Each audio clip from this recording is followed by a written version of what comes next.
hurdle to getting in that state is just getting started. Because once I start even like mixing colors, I'm good.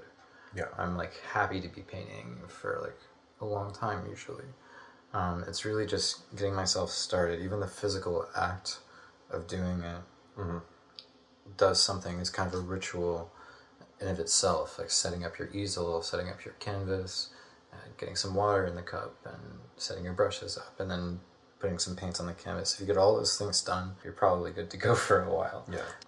And that goes for either process, like your planned out stuff, you already know what you're going to paint, or you're just going to play around and see what happens. Like getting started is the biggest hurdle, and you can find in any number of things to distract you. Like I'm sure plenty of artists can relate, but you might have things to do in your head before you can paint. But there are things you don't really need to do, like clean and organize everything. So that's procrastinating, really, what you want to do. But at the same time, it's always good when everything is clean and organized, because then you can't procrastinate to do it. Exactly. It does really help to have a tidy space. Yeah.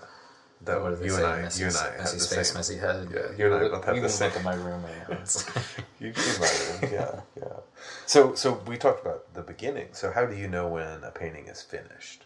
How are you certain of that, or are you uncertain? Sometimes it takes a while, and I have to think on it, and then like I'll know it's close, but I won't know what is going to just finish it up, and then so they'll just come to me and they'll be like, it's just a little more here or there, and it will feel done. So it's really a feeling thing, no matter what kind of piece it is. It's like just kind of a gut feeling, okay, it's done. It can be that you've achieved something that you set out to in the first place, or that you've surprised yourself in some way. Really, if I've pushed myself in some direction in the painting, I'm happy with it. Trying something new color scheme, new forms, new relationships. Like everything is different, obviously, but you can have things that remind you of things you've done before more than others, or that are more original. I definitely have some paintings that I've never touched that theme again, and maybe I'll go back to it one day. You know, there's some paintings, like the live paintings, that obviously it's easy to know when it's done because we've defined that already. It's done when the last note of the music stops, yeah. There are some paintings that I've worked on for 10 years, off and on, in small bursts. That's wild. Like this one. Oops.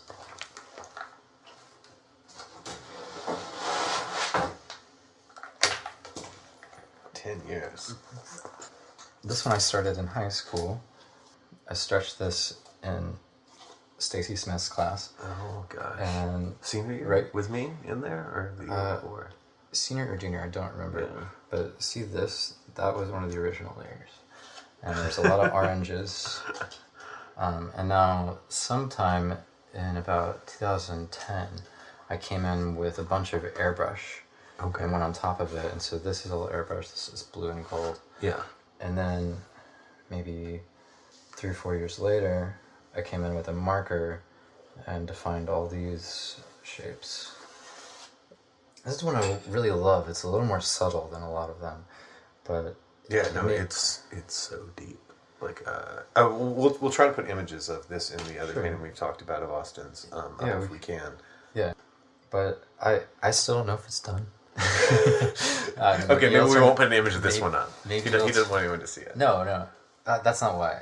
We were talking about how when it's finished. Oh, so maybe I'll come back to it in 5 years. Yeah, but those sessions when I worked on it weren't all that long. They were 30-minute to 1 hour, 2 hours. So the actual time spent painting is so small compared to the time that it's just been sitting. But every now and again it'll float out of the avalanche of paintings in my life and float to the surface, and I'll see it and I'll think, you could use this, and I'll do that. So 10 years, maybe it's 12 or 13 years old now, but I haven't worked on it in 3 years or more.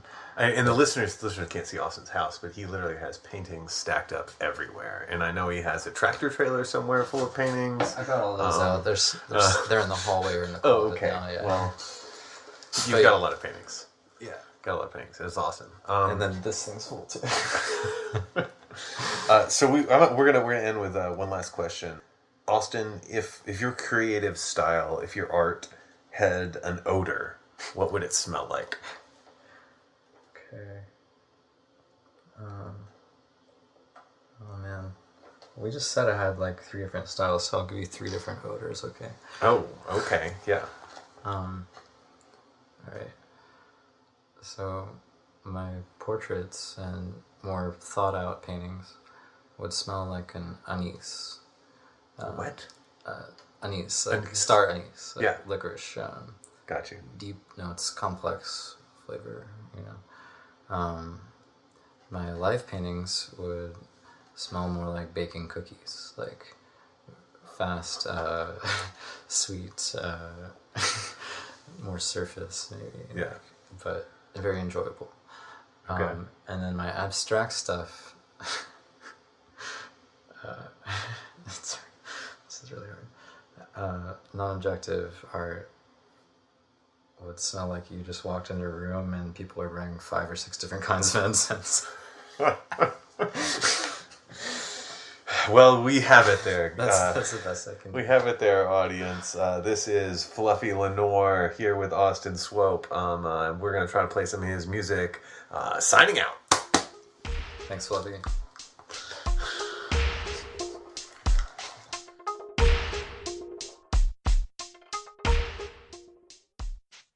Yes, thank you, Fluffy.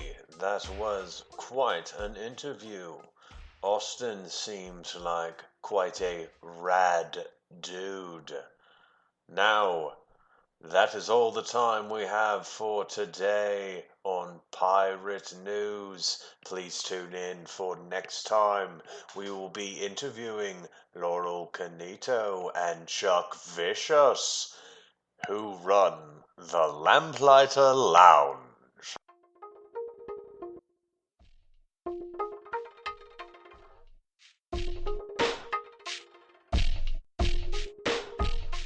Now we're gonna play a track from Austin Swope. Soused.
you.